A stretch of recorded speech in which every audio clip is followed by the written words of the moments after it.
오늘 말씀은 37장 12절에서 36절까지 말씀인데요. 18절에서 24절까지만 읽도록 하겠습니다. 함께 읽겠습니다. 요셉이 그들에게 가까이 오기 전에 그들이 요셉을 멀리서 보고 죽이기를 꾀하여 서로 이르되 꿈꾸는 자가 오는도다. 자, 그를 죽여 한 구덩이에 던지고 우리가 말하기를 악한 짐승이 그를 잡아먹었다 하자. 그의 꿈이 어떻게 되는지를 우리가 볼 것이니라 하는지라. 루벤이 듣고 요셉을 그들의 손에서 구원하려 하여 이르되 우리가 그의 생명은 해치지 말자. 루벤이 또 그들에게 이르되 피를 흘리지 말라. 그를 광야 그 구덩이에 던지고 손을 그에게 대지 말라 하니 이는 그가 요셉을 그들의 손에서 구출하여 그의 아버지에게로 돌려보내려 함이었더라. 요셉이 형들에게 이르매 그의 형들이 요셉의 옷 곧 그가 입은 채색 옷을 벗기고 그를 잡아 구덩이에 던지니 그 구덩이는 빈 것이라. 그 속에 물이 없었더라. 아멘. 오늘 아침 묵상을 들으신 우리 모든 성도님들에게 하나님의 은혜가 있기를 간절히 소망합니다. 오늘 본문은 유명한 본문입니다.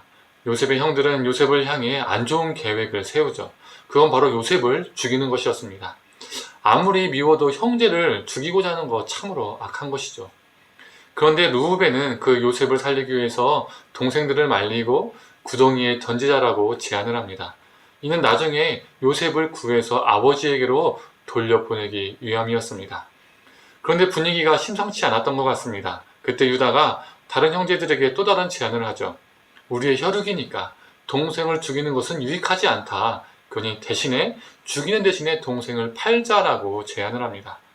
그리고 루벤이 잠시 자리를 비우고 온 사이에 요셉은 어떻게 됩니까? 우리가 잘 알고 있는 것처럼 요셉은 미디안 사람들에게 팔리게 됩니다. 그리고 미디안 사람들은 요셉을 보디발에게 팔게 되죠. 형제들은 이를 수습하기 위해서 한 가지 방법을 만들어냅니다.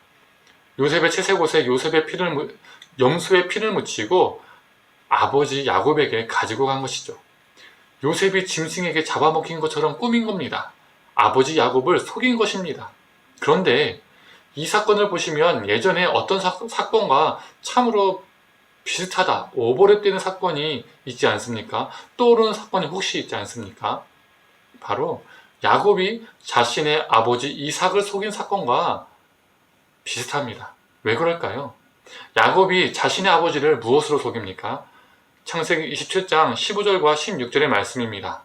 리브가가 집안 자기에게 있는 그의 맏아들 에서의 좋은 의복을 가져다가 그의 작은 아들 야곱에게 입히고 또 염소 새끼의 가죽을 그의 손과 목에 매끈한 곳에 입히고, 야곱은 옷과 염소로 자신의 아버지 이삭을 속였습니다.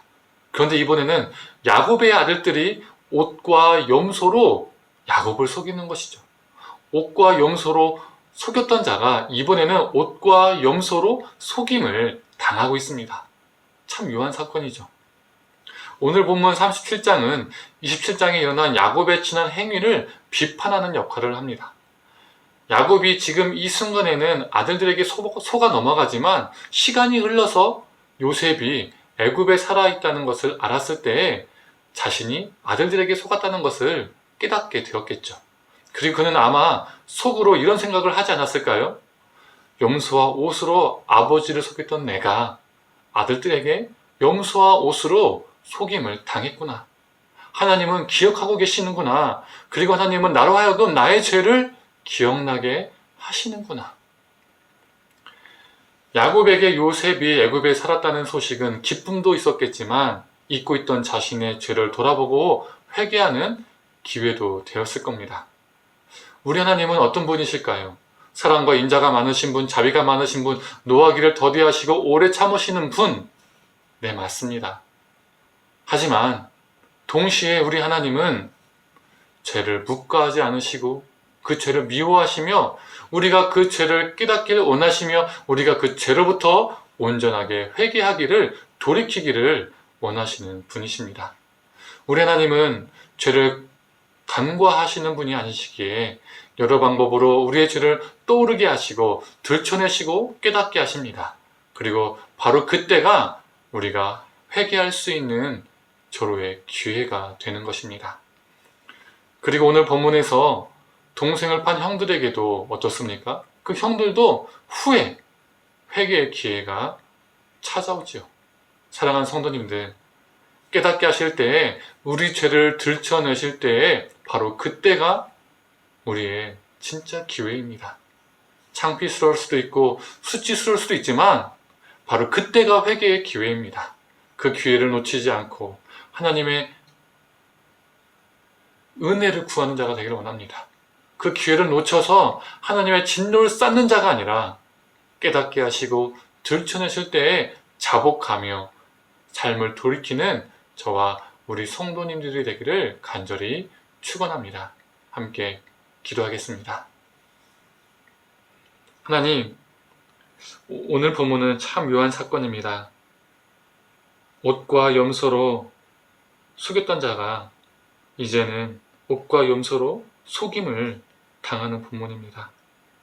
야곱은 자신 인생의 어느 순간에 이것을 깨달았을 것입니다.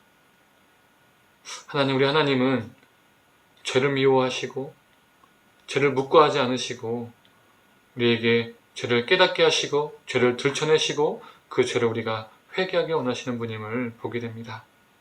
하나님, 인자가 많으시고 노하기를 더디하시지만 또한 그 죄를 미워하시는 분임을 우리가 기억하면서 하나님께서 우리를 깨닫게 하실 때에, 들춰내실 때에 우리가 하나님 앞에서 무릎 꿇고 자복하며 온전한 삶의 회개가, 돌이킴이 우리 삶 가운데 있게 하여 주옵소서. 모든 걸 감사드리며 사랑이 많으신 예수님의 이름으로 기도드립니다. 아멘.